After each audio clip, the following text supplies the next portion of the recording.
No, right? Because I don't look as an objective matter. I don't think you necessarily have a duty to make somebody else's stuff accessible in that context, especially if this is a very emerging area of the law, right? These cases have picked up steam in the last 5 years or less, right? In terms of accessibility of websites. I mean, now if you were, say you were a contractor building a building, then you might have some duties there that are a little bit more explicit, right? Because local building codes would tell you what things have to be in terms of accessibility, or having a handicap parking space, right? Maybe you have duties there to make sure those exist, even if your client doesn't expressly ask for them. Yeah, you may have a duty, but I wouldn't take that too far, as far as website accessibility goes. It's a very emerging concept, and I wouldn't think you have a duty until there's some real concrete case law, right, from courts on the subject. And they're all over the place. We'll talk a lot about that. They're all over the place as to what's actually required. And there's no written rule that says, for example, I know, I'm sure Christopher uses like WCAG, which is the common one, WCAG 2.0, which sounds like a perfectly good, fine, but these are not enshrined in law anywhere. There's not something from the Department of Justice that says you must use this to comply. In fact, the Department of Justice doesn't even say you need to make your website accessible at all, right? So, yeah, there's nothing. I mean, the legal precedent is not there yet. But again, this is where I do believe that there should be some checks and balances, because there are people who are going out there without, and I mean, they have probably the best intentions, but they're just trying to make a quick buck too, and they don't have the capabilities to build a website that is accessible, that is making those considerations that, again, they should just be second nature at this point. But yeah, to answer your question, yes, I use WCAG as one of the tests, and then there's also the Axe accessibility plugin as well. I cross-reference both of those, and again, a lot of this has to be put on me as a designer and developer as well, because as Andrew, you pointed out with your very own website, you have some red flags up in there. There are, and there is, and there always will be gray areas in terms of what is accessible and what's not accessible. And there is a lot of discussion currently within the design community, specifically regarding color selection and contrast, because if you desaturate colors that will get flagged in WCAG, for example, there's vibrant reds and vibrant greens that when you're desaturated, they don't meet the contrast requirements for accessibility requirements. But if you ask and they've done these tests, I don't want to have the references right off the top of my head, but they've done user experience tests with people with vision deficiencies that specifically apply to those contrast considerations, and they have no problem seeing the contrast, where they actually have problems with other things that don't get flagged in WCAG. So it's, as you said, it's a developing situation, but at the same time, there needs to be, some people will just select a color because they're like, ooh, hot pink is pretty and it's great, and there's no consideration for contrast whatsoever, even before we get to the WCAG considerations or the Axe testing. So that's for me, again, I think there needs to be some sort of, not proficiency test or not, again, it's a slippery slope, but as we talked like a little bit earlier, kind of bleeding into the call with Lori, with Shopify, for example, I think there needs to be some kind of checks and balances that doesn't hinder the creative liberties of their platform, because then again, you become a walled garden. You prevent designers from being able to customize themes and do things that are really going to benefit the custom ecosystem that you're trying to build for that brand or that client. You don't want to prevent that. You don't want to become a walled garden that prevents that, but you also want to have those validation checks and balances somewhere in between deployment. That just, I mean, in my opinion, that would be something that they could bake into their pipeline fairly easily. With every change that is deployed or saved to a Shopify website, it runs through something like WCAG or an Axe checker, and it just says, hey, did you know? Because again, a lot of these designers and developers, they may not be as seasoned as some of the other people who actually know to look for this stuff, and they are more cost effective. Again, everyone has their own used car salesman analogy for any of this stuff, but you can pay more and get someone who's going to take that into consideration, or you can, again, if you need a budget friendly solution, ask them out front, do you know to look for that kind of stuff? If they don't, maybe you just run the test on your own and say, hey, I see this didn't pass the test. Can you fix this for me? And these are they do spit out, each of these validators, they do spit out very clear, understandable, it's non-code jargon. It's not stuff that anyone's going to get confused by, like, oh, what is this broken validator? I mean, usually it really is contrasts, or Andrew, like you said, things that aren't as serious with regards to headline, using a H1 tag, for example, or not using alt tags and images. Basic things that, I mean, you can copy paste that stuff over to your designer or developer and say, we're not passing. Like, can we just fix these issues? And you can kind of patch some of those low-hanging fruit fairly easily. And again, this gets into the weeds a little bit, but once you start customizing templates or themes or other things like that, you start breaking the foundation that most people do try to, when they're selling a theme, they try and tout its accessibility. But once it gets modified by the designer and you ask for your pretty pink or whatever as a client, those things can very easily go downhill.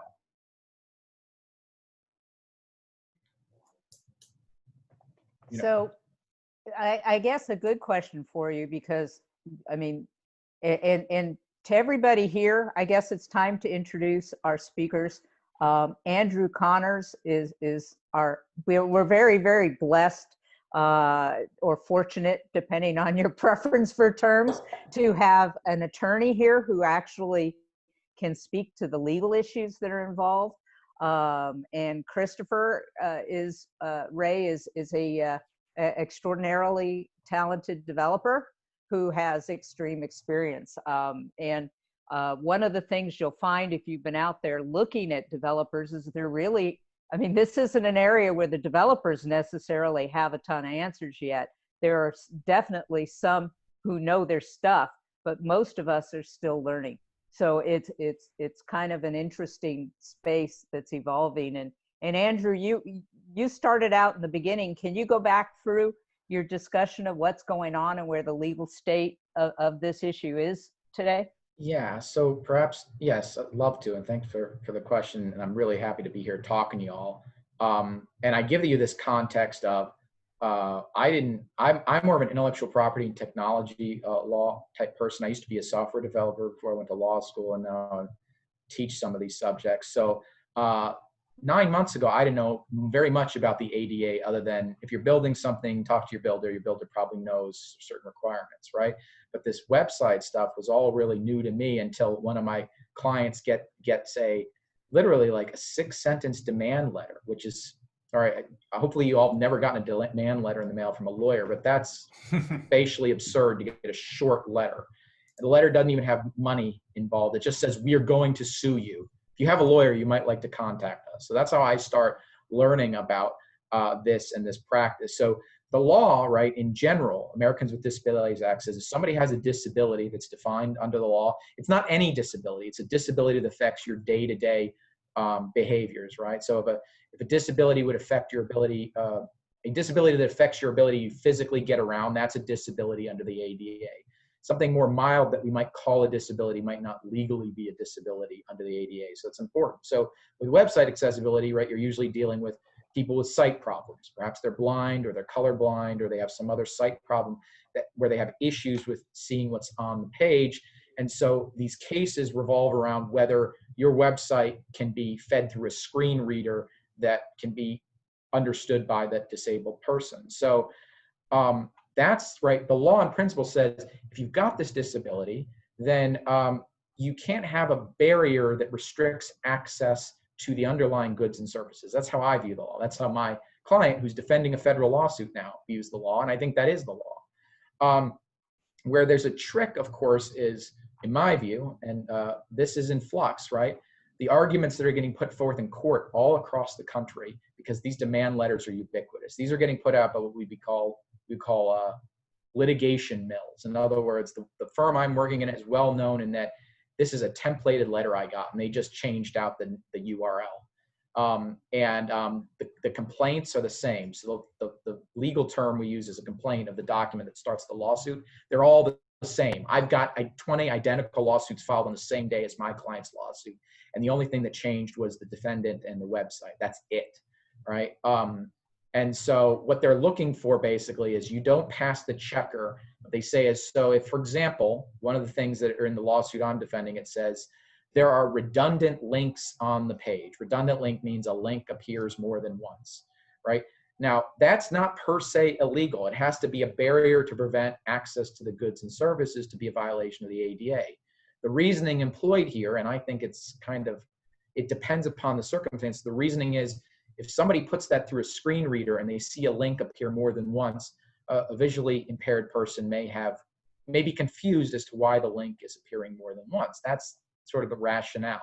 I don't think it's a particularly good rationale, but these are the things that these lawsuits raise, right? They in some sense, they might be very deep issues, right? You might have a Flash website or something that really might be hard to run through a screen reader. But then the things I'm describing, like a redundant link, I don't think those things are actually barriers at all, right? They don't actually inhibit the use of the screen reader, and that's what one of our defenses is. And unfortunately, where the law is going is there's no guidance. So the Department of Justice has to implement this, and they don't have any guidance about this. So they don't say what standard ought to apply. They don't even necessarily say you have to do this. The other issue you have that's significant and sort of the thing that's getting fought about now is, do you have to have a physical place? Does the website have to be tied to a physical place? That's a substantial area of debate, and cases go both ways. And then another significant issue, as I'm kind of alluding to, is it even a barrier? Or maybe is it a barrier? Is it only a barrier if somebody brings it to my attention and I refuse to change it? Right. So those are all significant issues. I could tell you a lot about. I'd love to tell you more about that case, but I don't want to hog all the time. So there's what the ADA says, and then there's what these plaintiffs that are bringing these sorts of lawsuits are saying. And I think they're two different things. This may actually be a better question for Christopher, but can you give some guidance as to what it can actually cost to remediate a site? And is it cheaper to just start over? Oh, in terms of actually building, I thought you didn't mean in remediating in terms of the legal aspects. Again, in terms of building a website, that could vary depending on what specific functions your website do. If it's a small informational website, like Andrew said his is, yeah, it'd probably take me, a couple hours to build, something like that. If it's something more e-commerce oriented, again, we have a lot of, as you know, Lori, a lot more to consider, a lot more facets to consider with regards to the infrastructure and the requirements for that specific business. Again, how they're doing business plays a big role in that, how they're what types of products or services they're selling, how they're taking those transactions, what payment processor. A lot of things to consider there. And again, this, in terms of building out the website, it really depends. It's funny that Andrew brings up that specific issue, because I have seen that one flagged in WCAG before, specifically from a navigation bar where you have your home logo as the home link, and then it appears, you have the home, it goes logo, and then it says home, services, whatever. It appears twice in the same row because it's both your logo and your home link. So I've never seen anything fought. I mean, it's very interesting to me that he's got litigation pending with that, because that's, in terms of, just me objectively looking at the web, that's all too common. I mean, it's on virtually every website. And again, that's a very conflicting thing also, because you say, if from a usability perspective, it's very well known that if you remove a home link from your navigation and you only have your actual logo be the home link, then you're doing a disservice from a usability perspective there. But if you also don't have your logo be a link to the home, which is another intuitive thing from a usability perspective people look for, it's a lose-lose situation, I guess, in terms of that specific thing. And that's where I say it, you need to look, there needs to be some kind of checks and balances, but it ultimately needs to be, with good intention from the developer, saying, is this going to prevent people from using the website with, from this usability perspective, screen readers, or people with vision deficiencies, et cetera, et cetera. I mean, again, that just should be a standard operating procedure at this point. Cool. I guess, so there's some good questions coming in here. So where should store owners start? I mean, I noticed there's a lot of free testing tools out there. They seem to hit a page at a time. is that worth their effort to go through and test and find the flags? Is that even going to be considered adequate when you consider things like? Yeah, absolutely. I think every business owner, especially just the fact that they're here doing their due diligence on this subject, shows that they're willing and able to learn. And again, this is not something that is in terms of just direct translation. You're not speaking code. There's no translations for using either the WAVE accessibility test, which is one that I use, or the WCAG is WCAG. People call it WCAG. You can call it whatever. But WCAG is the one tester, and then Axe is another tester that is a browser plugin, depending on how proficient you are with browser plugins. Doing the test is not rocket science. It's going to spit out some information. There'll be varying levels of deficiencies, I guess is the best way to say it. There are different levels. There's A, AA, AAA, and again, that goes all the way from like low grade is A. You don't have it's not as usable by the WCAG standards, but all of the errors and warnings and things that it's going to spit out are things that you can copy paste directly to your developer and say, hey, is this something that we should be concerned about? And again, that's something that even before you send it to them, you do a quick Google. But depending on what it spits out, lots of the times, like Andrew said, it's headlines, it's missing alt tags, it's links are too small is a big usability one that people miss all too often, specifically with like little social media buttons, because those can become very small, and people are like, they want them to be up in this top right corner or something, and they want them to be 15 by 15 pixels. It's not adequate for a mobile device. It's not adequate for a lot of solutions with, it's not a problem with screen readers, obviously, because they just read through the page top to bottom. And so again, that's another thing that you can do on your own. Most phones these days ship with a screen reader. Just pull up your own website, turn on your screen reader, let it read through your website. And if it reads something double and it sounds super weird, just close your eyes and listen to it. If it sounds super weird, it's not intuitive. I mean, it's something that, lots of these things that are coming up and being flagged, and again, most of them being litigated, especially from my experience on the political spectrum, most of the litigation that does come through is just really small, clumsy stuff. I mean, it's things that people should have never missed to begin with. And it's whether they're bigger, like 501c3 organizations that I've inherited that were rebuilding their website, for example, and their donation button was a hot green because some person in the spectrum told them hot green is the best for getting donations. None of those things were ever with a white text on top. It's hot green with a white text. It's never going to pass. Those things are, again, it's going to get flagged. You can easily bring that to someone like myself or anyone else and say, hey, it's not accessible. It clearly says it's at 20% contrast ratio, which my brain tells me that if I have a color blindness, for example, that contrast for a green might not be sufficient enough for me to read that button. That's all too common. That's what I see most often being litigated from the political perspective. But again, running it through a screen reader is something that everyone can do themselves as well, and along with these other tests. And it's not jargon. It's not something that's hard to understand. Andrew, what about the accessibility statement? Is that something somebody could put up right away that indicates they're in the process of improving their site? So you mean, Lori, like a statement that would say, explain what you mean by an accessibility statement, just so I make sure I'm talking about. And I think there's actually a better name for it, but it's basically a page on your site that indicates that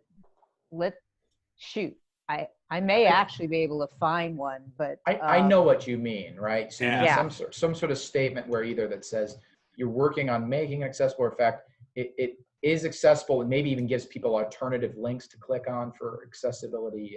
And a access. phone number. I've been told you should have a phone number that they can call. In fact, one of my clients was told it should be a 24/7 phone number, and he said, no.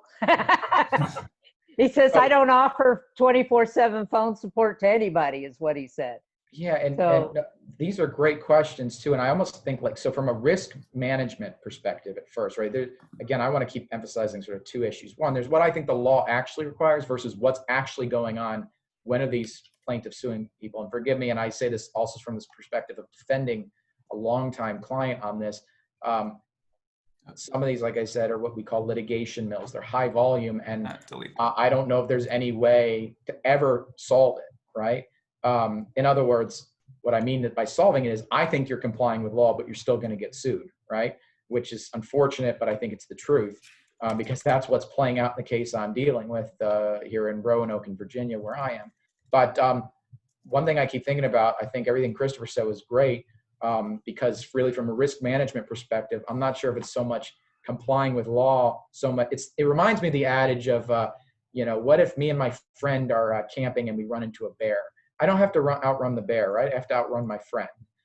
And so if you're going through the checker and you're fixing these things, the checker is what these people use so that the lawyer who's filing this complaint, which I'm trying to be transparent. I don't have a lot of respect for a lot of these lawsuits. I'll try to keep describing what I have going on in this lawsuit, but they're extortive, right? The whole purpose of the lawsuit is to get a payment. They're not to fix any alleged problem, right? At least, now I'm not saying every lawsuit. I'm saying this species of lawsuit that I've described to you. So I think, though, with that said, you're not going to get on these people's, the plaintiff's radar if you have gone through the checker and you've changed things so you're not raising the flags. Now, that said, these flags we've just been talking about, some of them might be they're somewhat speculative, right? If you don't have this particular feature, perhaps it makes it inaccessible.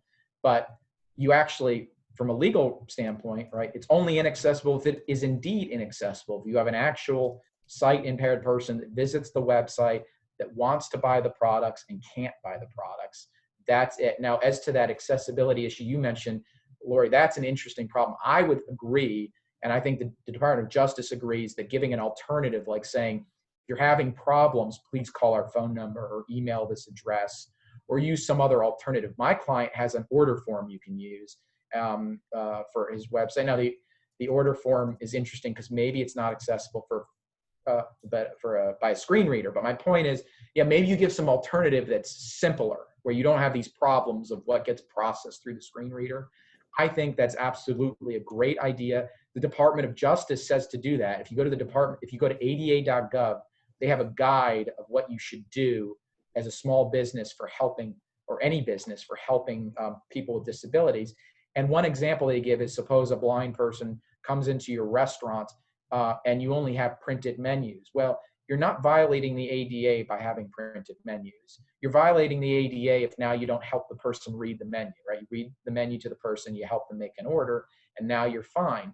Unfortunately, one of the claims that's coming up, and it's coming right now in the case I'm litigating, the argument they've made, and I think it's absolutely incorrect, is that by offering an alternative means of access, I am harming my client is harming the personal dignity of the plaintiff because we're making them use, it's almost like a separate but equal argument. I don't think that holds any weight, but that's the argument that's being raised, that you shouldn't have alternatives, in fact. And that's really disappointing because I don't think that's the law at all. And part of the problem that the business owners listening here have to wrestle with, I think, is that those sorts of arguments, in my estimation, are made not because they're really great arguments that a judge is going to agree with. They're made because it costs me time and money and my client time and money to respond to them.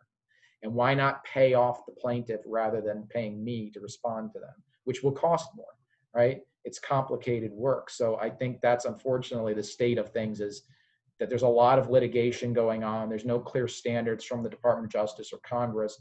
And so it's cheaper to pay the plaintiff than to actually just fight it out, even if you have great defenses, as I think my client does in my particular case.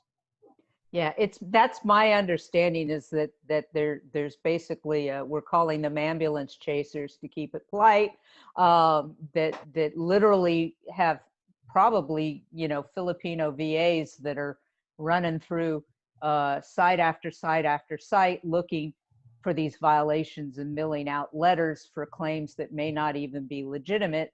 But of course, setting foot in a courtroom is always expensive unless you happen to be the lawyer. And most of us are not. I always win. I get paid. You don't, right? Right. Well, I mean, I used to joke, if I'd known how much time I was going to spend in divorce court, I would have gone to law school and at least gotten paid for it. Man, I've only been divorced once. So, it's kind of insane. And for, like I said, for a couple of these small businesses I know who've been hit with this, it's emotionally devastating and sometimes financially very hard to cope with. So I guess, I mean, we have a bunch of good questions here, but one of the questions I have for you is that, is there any,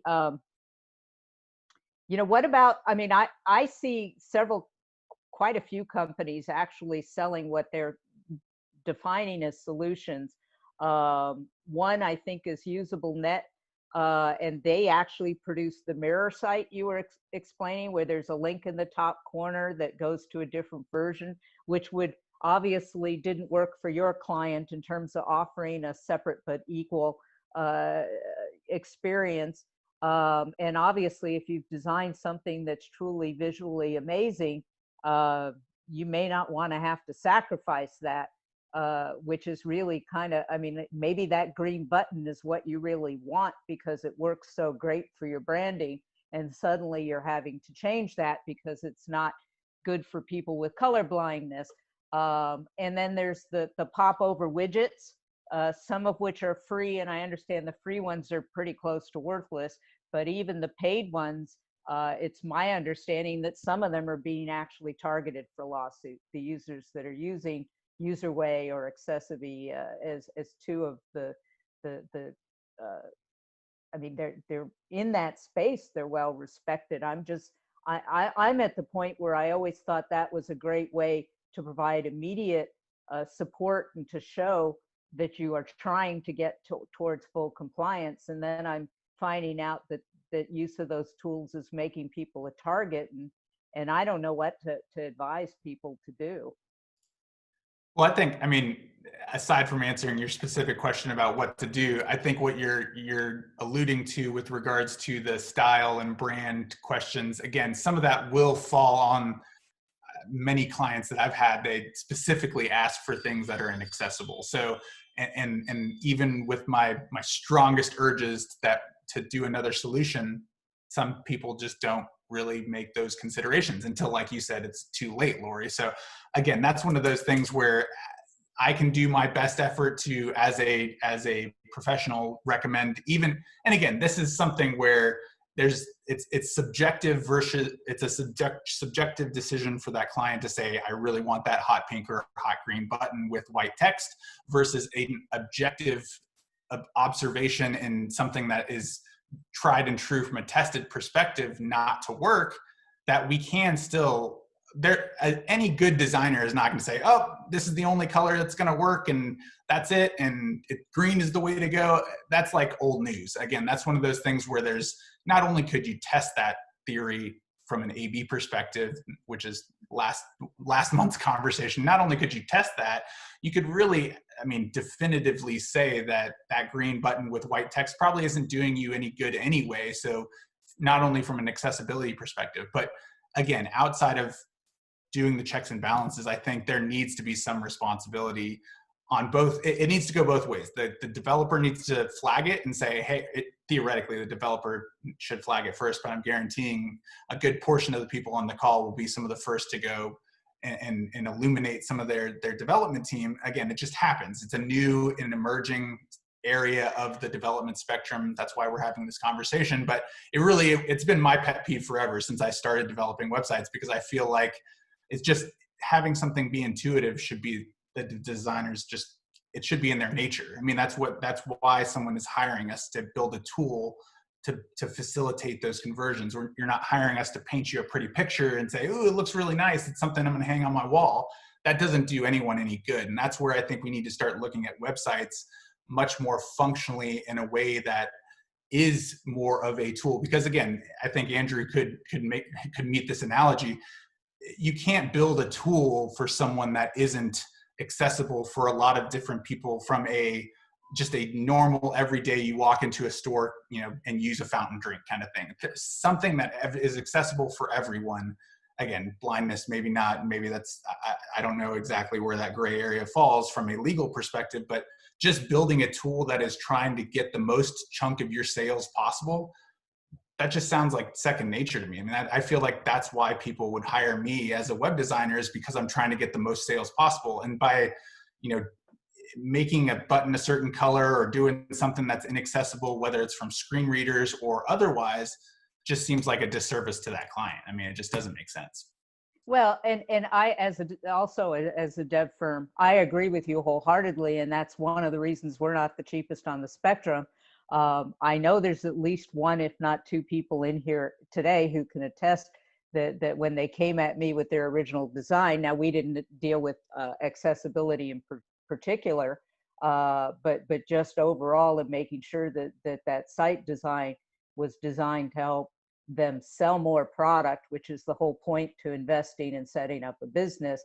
But and from an ethical standpoint, having a site that's available to everybody who wants to shop from you is good business.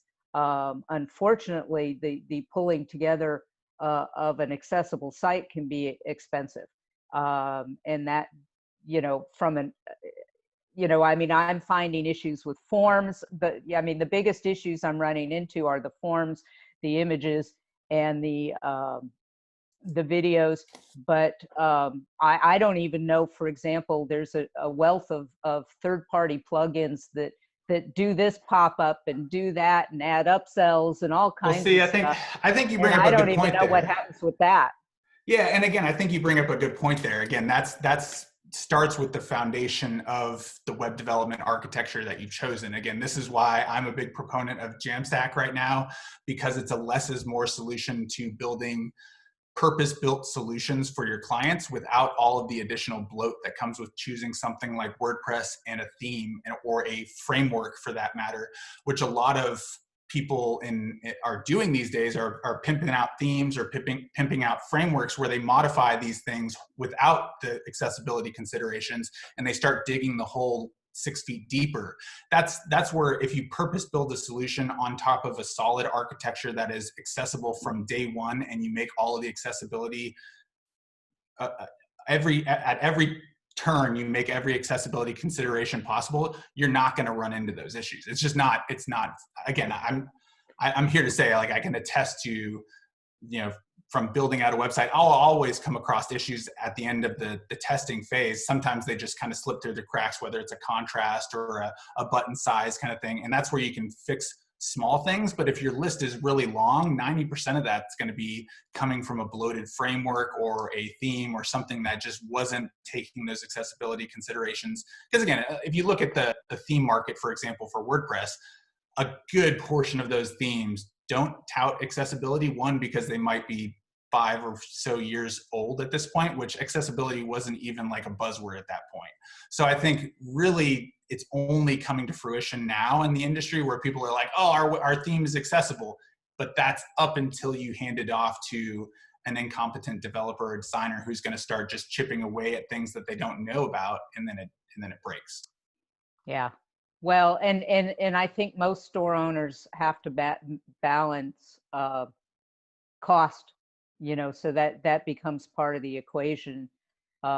It's features, it's functions, it's cost, and I will say, from what I've seen, which is certainly limited in scope, it's cheaper to build it right the first time than it is to pay to deal with it when you get the demand letter. Just to be aware. For either one of you, what has changed, and this is probably more Andrew, but what has changed in the last 6 to 12 months? And is there a good way for people to stay aware of what's happening? So I'm going to put a link in here for everybody to see, in case you want to do what I do every day, reading court cases. But that's a significant court case. It's called Robles versus Domino's Pizza. That's the case that started a flood of litigation of this kind. It occurred out in California, and that's a decision from the Ninth Circuit Court of Appeals, which has jurisdiction. It's an appellate level court. It's just under the U.S. Supreme Court, and that is all about accessibility of websites. So that really changed a lot of the legal landscape, because up until, it's not like these issues didn't exist for the past 3, 4, 5 years, but people cite that decision now to say you have to make a website accessible, because up to that point, the conventional wisdom was, and I actually think this is still correct, but we don't have any this is all in flux. In other words, we don't have a higher level court saying what I'm about to say one way or the other, which is that conventionally people thought of this as physical access, right? Because these are, you may have heard the term, legal term, public accommodation, right? You have a public accommodation, you can't discriminate, right? It started, of course, very correctly with dealing with racial discrimination, right? And then later the ADA came along and it's the same body of law. So with public accommodations law, if you actually read what's in the statute, you find a listing, a large listing of physical places, gyms, hotels, entertainment venues, restaurants, all things that are places you have to walk into. And of course, if you have to walk into them, we can start defining what it looks like, right? If the thresholds are too high, or if you don't have handicap spots, or you don't have bathrooms of a certain size, or you don't have railings to help people with physical impairments, those are relatively easy and well developed, right? You have local building codes that will actually tell you what those things have to be in terms of dimensions, in terms of everything. You don't have that with this area of with this issue of websites, because in fact, people didn't think that was actually required. Dominos, this Robles Dominos case, what happened in that case, and it's a really easy case to understand, is somebody that was blind or had a visual impairment wanted to use the Domino's Pizza app and said they could not, right? And then Domino's defense was, yeah, but websites aren't covered, only physical locations are covered. And then the Ninth Circuit said, and I think this is correct, the Ninth Circuit said, well, your website helps with access to the physical place, right? In other words, where are you ordering the pizza from, right? It comes from a physical restaurant. And maybe you don't go in there. Maybe somebody delivers it from you, but it's all a public accommodation because it's a restaurant. And a restaurant is described in this statute, in the Americans with Disabilities Act. So you have to provide access to the website. And now you have people saying, all right, that covers everything. In fact, even in my client's case, we've been arguing about, my client has no physical place. He's exclusively online only, right? There's a substantial debate now over, well, if you have no physical place at all, you're not covered by the reasoning provided in that kind of case. But that's what's changed substantially. The only thing I can say, sorry, you have to talk to your lawyer, really, because this is actually a fairly involved body of law. The DOJ, the Department of Justice, has some authority to implement regulations and enforce this. They have not. Mostly, this is not to be political, it's just a matter of fact. The Trump administration has had a very big impetus to revoke regulations, right, as perhaps being business damaging. So they halted a bunch of regulations that were going to get implemented, including this one relating to possibly saying what your website has to do. So there's no guidance there. So monitor the news and get a good lawyer that can help you know if there's risk. And in the meantime, too, I think, yeah, if you go through those checkers and do what Christopher's saying, you might be able to reduce your risk. Again, unfortunately, I think the kind of ambulance chaser, I like that you use that word. I won't hold that back. I think I'm dealing with ambulance chaser lawyers, really. I don't like to denigrate. A lot of people don't like lawyers. Probably a lot of people met me and didn't like me. I try to be respectable. And it makes me sick how much money my client has spent. But on the other, I got to charge my client. I mean, I'm working late nights and stuff to make sure things get filed and he wins. And he's got a good incentive. Wrestle with this for a moment. I'll leave with this thought because I know I've talked a lot here. But they price these things so that it's cheaper to pay them than to pay me in any one particular case. But the numbers are absurd. And I can't tell you what numbers have been thrown around because it's an active case and those things are privileged. But it is an absurd number. If you looked at it, as my client did, the first thing you'd say is, why? Did your client lose that amount of money? No, they didn't. They didn't. All they're doing is they're saying, but you're going to spend that much and more unless you pay me, right? You're going to pay your lawyer that to defend it. And the real hard thing is, if my client were to pay them, it only settles it as to that particular plaintiff. You can't pay off another firm and say, never bring a lawsuit like this ever again, other firm. And there's nothing to stop that other firm from finding another blind litigant to sue you again for something else ad nauseum. So frankly, we need congressional lawmaking. I don't think that's ever going to happen, unfortunately. So, yeah. So that's my piece. Not this year. Yeah. That's not year. So I actually did have another question for you, and now it's run past my head.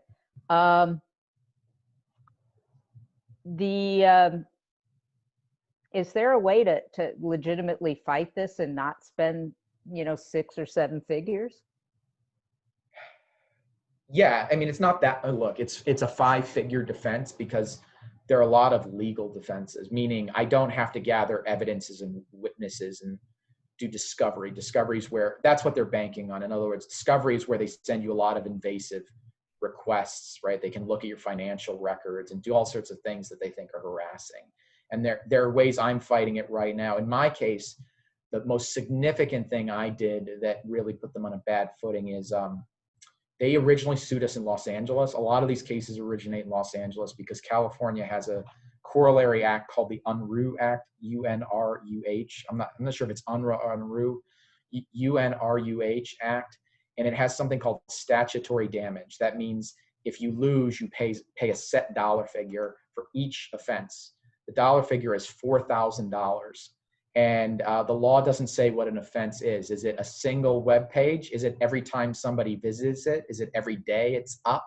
Of course, the plaintiff says, yeah, it's every time I visit it. And ironically, they visit the websites quite a bit, right? So they are demanding, they always demand $74,999 because unfortunately, if they put 75,000 in, that would be, if you have a claim for 75,000 and you have diverse plaintiffs from different states, which is typically true, then you can put it in federal court. And from what I gather, the federal judges in Los Angeles are not as favorable to this position as the state court judges in Los Angeles. So they file these cases there, right? And then they basically want to extort a fee. I persuaded them to dismiss it, basically saying, we're going to fight you on being in California because there's nothing that connects my client to California, which probably be true of a lot of people here, that other than the fact of running a website, which is accessible anywhere, perhaps you didn't do any particular marketing out anywhere. And that's a good way to move the case. So I got the case moved to Roanoke, where my client is. And then we got that California claim dismissed altogether. So we're sitting here fighting about the ADA. Now, it was expensive. It's 5 figures, right? It makes sense for my client to do it basically to demonstrate that he's not, most of these law firms want quick settlements. That's what they want. At this point, I suspect they're fighting because they know I'm going to try to get what's called sanctions against them if I win. In other words, I'm going to tell the judge this should have never been in court to begin with, and I want them the law firm to pay money. So at this point, they know they're the tables are turned, I think, to a degree, and they're fighting for that, because if they win on an ADA claim, they don't get any money. They just get at best, they get a court order. And the last hearing I had with this case, the judge was really piqued by the fact of, I asked sort of rhetorically, what kind of order are we going to put? Judge doesn't want to put in an order about what code you're going to put on your website. That's kind of beyond the know-how of, in our case, like a 70-year-old judge, right? So he doesn't want to do stuff like that. So these things can be fought. It is expensive. It is not 6-7 figure expensive. It's 5-figure expensive, and maybe it's cheaper, right? In my client's case, it's, if I set the precedent, we think maybe we've worn off other people. But then, of course, they'll go after somebody in here that doesn't have that case decision. Maybe, I don't know. So, and that brings up what I was going to ask about before. So my understanding is that outside of requiring remediation, federal court does not allow for damages, but the UNRUH does, which is why they're filing in California. Can you explain that difference a little bit? Yes. So the UNRUH Act, but as these things tend to be, California, right, has stronger, let's say, consumer protection laws of this kind. So like I said before, UNRUH Act says, and it's a state law, right? So in principle, you'd think, hopefully this gets much deeper and harder if I was talking to other lawyers about, right, the territorial boundaries of a state, but you'd think I shouldn't be subject to the laws of the state of California unless I live in California or I do substantial business in California. In my experience, they don't really care, the people bringing these actions in California. What they say is, well, my client's in California, I access the website in California, so therefore I'm going to sue you under the UNRUH Act. And you're right, the UNRUH Act says $4,000 per offense. It doesn't say what an offense is, so arguably it's every time somebody accesses it, right? Now, there are some state court judges that have said, no, it's just one $4,000 amount, but it also includes attorney's fees. Attorney's fees are always going to be higher than $4,000 in a case like this. So that's what they're banking on. And you're right. Then the ADA, which is a federal law, which you would argue about in federal court, the ADA is no damages whatsoever. In other words, the plaintiff gets no money. The only money that may change hands is, it says you can get an injunction, means a court order requiring accessibility. And then you may, if the judge thinks it's appropriate, get attorney's fees for the cost of going and getting an injunction. So another common way to defend these, which is cost effective as well, is to render them moot. What that means is whatever they say are the barriers in the lawsuit, whatever coding deficiencies they say are the barriers, fix them immediately, regardless of the merit of them. And then you go to court and say they're moot. They don't exist anymore, so you don't need to issue a court order. And if you don't need to issue a court order, then you can't award fees, right? You only get attorney's fees if you actually got the judge to issue the order. And so that's very helpful. So if you can make it just a federal claim, it's very defensible. And in fact, also there's no real reason for the plaintiff to bring it, right? The plaintiff should only be bringing it in the circumstances that are where we say the plaintiff has standing, where the plaintiff actually cares. It's a business maybe the plaintiff uses all the time, right? A physical barriers type case, perhaps. But unfortunately, these cases are being brought up against any website because the plaintiff can access any website they want at any time without having any relationship with that business up to that point, or even that product that's sold there. Right. So any recommendation for how often somebody should review their site, assuming they've gone to the trouble and they think they're fairly compliant? Do you have a recommended time interval where they should be double checking and making sure? I think that's just based on how much. I think it's just based on how often they update their site. I mean, again, if that's one of those static informational sites like Andrew's, he's never changing his site. He's already run it through. Nothing's going to change. So there's not going to be any reason for that.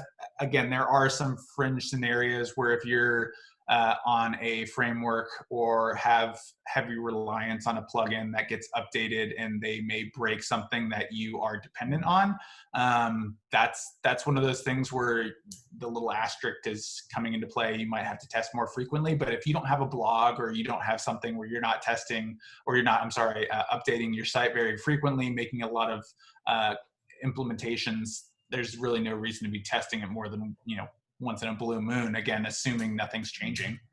I agree. It's not a time interval. I agree. It's more of a, have you changed something significant? And to that end, and this may be better for you, Christopher, are there some things that store owners could do today that would, even if it doesn't offer a full solution, might help put them in a better position and get them on the path? I think just doing their due diligence is going to be the best thing. I mean, again, it's not going to take more than a few minutes of your time to use any of those tools that I linked to, or just pull up a screen reader on your phone, for example, and just go through a quick thing, put yourself in the shoes of anyone with a disability visually or audibly, and just kind of do a self-assessment based on whatever those validators spit out. You're going to have a pretty good idea of the gaping holes, and again, the low-hanging fruit that you can easily patch up. And again, that's where most of those frivolous lawsuits are coming to, like Andrew said. I mean, they're not big usability things. I mean, if they're big, you probably already know about them. It's not something we're having this conversation about today. Cool. And I want to add a little something. So, for years, people have been basically keyword stuffing their alt descriptions because that was a recommended SEO technique. And the purpose of those descriptions to begin with was to describe what the photo is really about for the sight impaired. So the good news is that if you're doing those correctly, you should still be able to by describing a photo attached to a product, it should still be meaningful from an SEO standpoint. So if I were talking to somebody and saying, what can you do today? Number one, I would look at, and I don't know what the legal language is required, but I would look at putting a statement on your site for people who have special needs and offer up personal assistance to those who can't navigate your site. I would say make sure your alt descriptions are present on all your images, and that includes your template images, which traditionally from an SEO standpoint, you didn't say this is a green button. You know, but you may want to actually get into your theme files and make sure, because I know we were not, you know, if we did a custom made homepage, we were not necessarily alt descripting everything on that page. Now we are doing that as a matter of principle. You know, and then take a look at your videos, because the video is another issue. And there's actually more to it than the captions.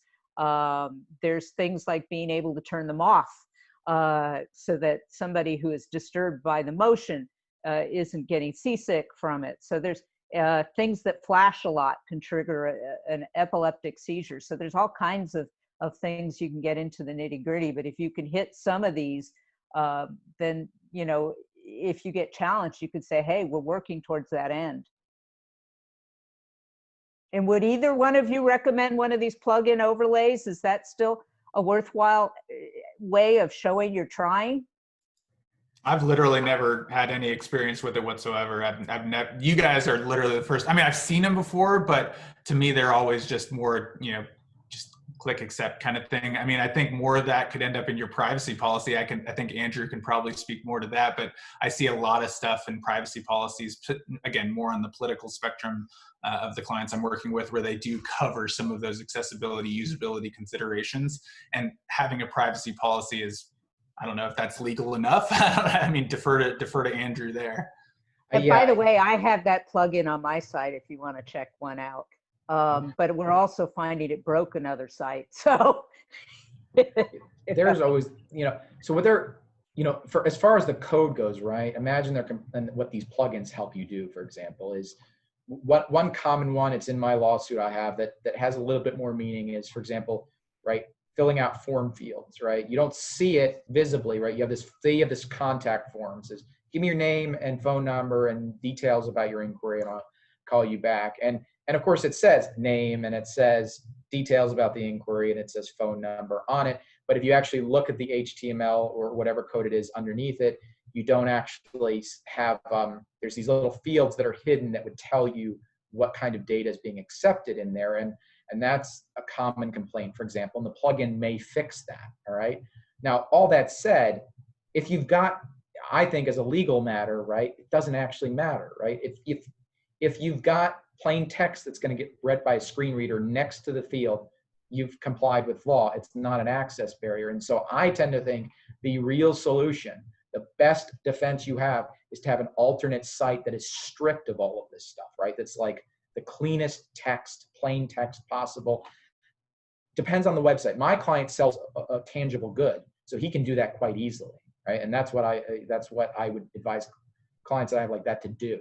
Right now, you're going to have this argument of, well, it harms my personal dignity to use this deprecated site, but I don't think any judge is going to buy that. The judge is going to say, "What's your complaint? You can buy the good." And in fact, it has to be an access barrier is the thing. These arguments that I've seen that they say personal dignity. I don't want to downplay that. I'm sure it's very difficult to live with disabilities like this. I'm sure it is, but we're talking about realities here of what we can do to make it accessible. The law is about making it as accessible as possible. So I find it almost a joke when a lawyer says, well, now you're making it too accessible because you're targeting the disability of my client. I'm just like, well, that's the whole point of the law, is to help your client in particular that we know has a particular disability. Right? So that's what I would do. Make a dumb site, basically. Make a dumbed down site, with a clean text site.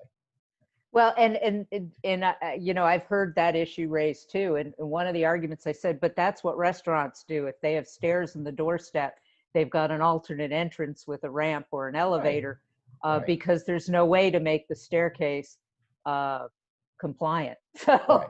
Absolutely. Or if you go into the bathroom, right? There's often a special handicapped stall, and there's nothing wrong with that. That's a good thing, right? As a society, that we've gone out to help the less fortunate of our group so that it can fit you and has a railing and all of that, right?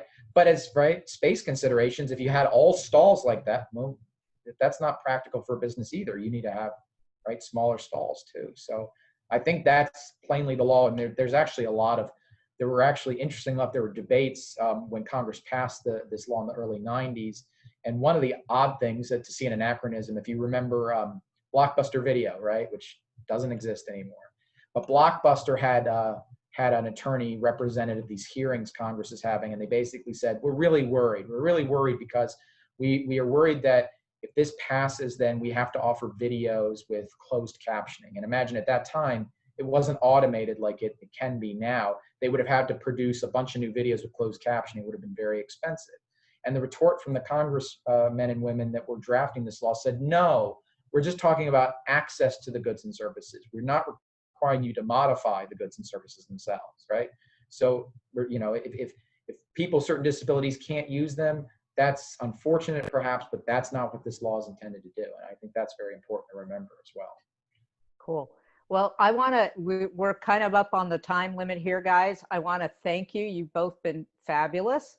I will say we are going to post this video it'll get sent to those who have registered through either Eventbrite or Meetup.